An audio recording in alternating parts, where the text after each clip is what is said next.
Visual active thinking. This is the most basic and earliest form of thinking, which develops in early childhood. It's based on direct interaction with objects. Solutions are discovered not through reflection but through action. The person tries, manipulates, and learns by trial and error. It's essential during early development but remains relevant for adults, especially craftsmen, engineers, and technicians. For instance, someone assembling furniture might skip the manual and begin by experimenting. This type of thinking unfolds in real time through hands-on activity, not in a mental plan. It's concrete, situational, and dependent on the physical environment. It's particularly useful in problem-solving scenarios where abstract ideas aren't applicable. The main tools here are hands and real-life experience, not images or logic.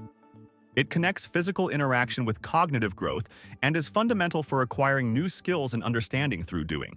Visual imagery thinking. This thinking type operates through internal visualizations.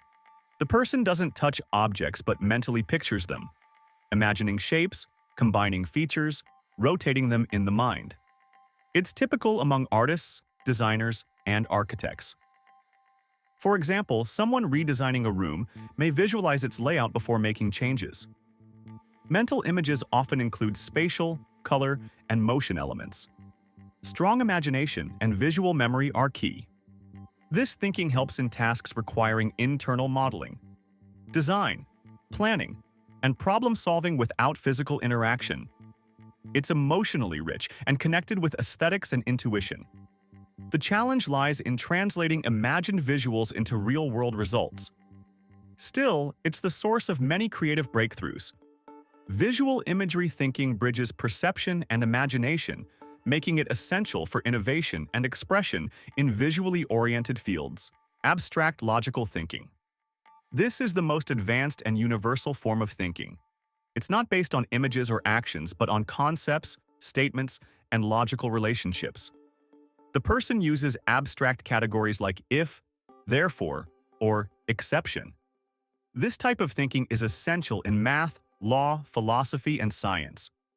It allows us to build theories, formulate laws, and prove hypotheses.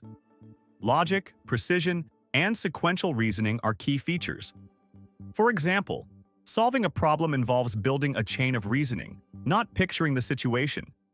Abstract thinking requires language skills and conceptual knowledge. Its downside is detachment. It may become overly theoretical. Still, it's the foundation of scientific discovery and structured knowledge. It helps people generalize, explain, and understand universal principles. Abstract logical thinking turns chaotic observations into systems and models. Convergent thinking. Convergent thinking focuses on finding the one correct solution. It operates within clearly defined tasks using known problem-solving strategies. For example, solving a math problem or answering a multiple-choice question. This thinking style values accuracy, structure, and elimination of errors. It's essential in education, programming, engineering, and law. It requires attentiveness, analytical skills, and the ability to compare options logically. Its strength lies in clarity and dependability. However, it's limited in open-ended or creative tasks where flexibility is needed. Convergent thinking is best when the problem is well-defined and the steps to reach the goal are known. It excels in structured environments but lacks adaptability in changing or ambiguous conditions. Its opposite is divergent thinking, which generates multiple solutions. Divergent thinking. Unlike convergent thinking, divergent thinking explores many possible solutions. It generates ideas, hypotheses, and creative approaches that may be original or unexpected. It's a key component of creativity and is common among artists, inventors, and strategists. For example, when asked, "What else can a brick be used for?" a divergent thinker offers dozens of ideas. This style values flexibility, spontaneity, and associative thinking. It thrives during brainstorming, innovation, and idea generation. Its downside is vagueness and lack of focus, but it opens doors to breakthroughs. Divergent thinking is essential in a fast-changing world where standard solutions no longer work. It helps uncover unconventional paths and empowers creative industries. It complements convergent thinking by widening the scope of options before choosing a direction. Critical thinking. Critical thinking is the ability to analyze information, check sources, identify logical fallacies, and resist manipulation. It doesn't accept things at face value or rely on emotion. For instance, a critical thinker reading the news will verify facts, question motives, and separate opinion from evidence. It's essential in the age of misinformation, propaganda, and echo chambers. Critical thinking relies on logic, evidence, skepticism, and reason. It fosters intellectual independence and sound decision-making. It's not about constant doubt, but about structured analysis. Students, journalists, analysts, and citizens all need it to navigate complex information landscapes. Critical thinking empowers people to challenge false narratives and recognize bias. It's the intellectual immune system of a free society. Without it, decisions become reactive and uninformed. Creative thinking. Creative thinking is the ability to find original, non-standard solutions and generate new ideas. It goes beyond logic and routines. For example, inventing a unique way to promote a product or creating an imaginative story character. It blends logic, intuition, and imagination. It uses associations, metaphors, and paradoxes. Creative thinking is crucial in advertising, design, art, and innovation. It helps individuals adapt and produce something entirely new. Key ingredients include freedom, curiosity, and tolerance for error. Creative thinking doesn't always offer immediate answers, but opens possibilities.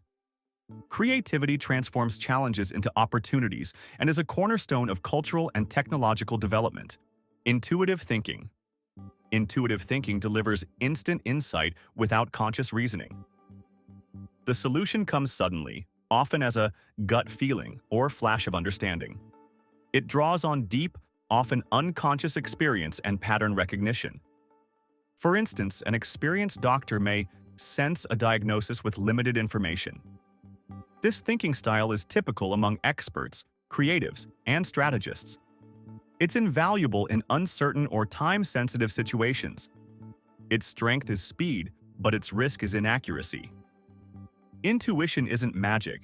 It's the product of accumulated knowledge and observation. You can improve it through exposure, reflection, and learning. Intuitive thinking bypasses step-by-step logic, but reaches decisions through invisible processing. It's fast, holistic, and powerful when supported by real experience. Used wisely, it becomes a vital tool in high-stakes or ambiguous scenarios. Reflective thinking. Reflective thinking is inward-focused. It analyzes one's own thoughts, emotions, and motivations. It's not just thinking, but thinking about thinking. For example, asking yourself, "Why did I decide that?" Or, "What bias influenced me?" It develops self-awareness and helps avoid impulsive actions. It's central in psychology, education, and philosophy. Reflection strengthens learning, promotes responsibility, and fosters inner stability. It takes honesty, time, and willingness to examine uncomfortable truths. It doesn't provide fast answers, but deep ones. Reflective thinkers learn from experience, refine their beliefs, and become more intentional. This thinking is vital for emotional intelligence and ethical decision-making. It helps individuals grow, question assumptions, and align actions with values. It's the path to maturity and clarity in both personal and professional life. Practical thinking. Practical thinking is focused on achieving real-world results. It avoids abstraction and targets functional, hands-on outcomes. For example, how to organize a move efficiently or negotiate a deal. This thinking style is essential for entrepreneurs, managers, builders, and engineers. It combines logic, intuition, and life experience. The key measure is effectiveness. Does it work? Practical thinkers seek simplicity, clarity, and concrete solutions. It evolves through solving real-life problems, not abstract theory. Knowledge must be applicable, not just known, but used. This thinking style promotes flexibility, resilience, and street-smart decision-making. It may not look intellectual, but it's essential for daily success. It turns intentions into action and theory into tangible results. Subscribe right now. More videos are coming soon.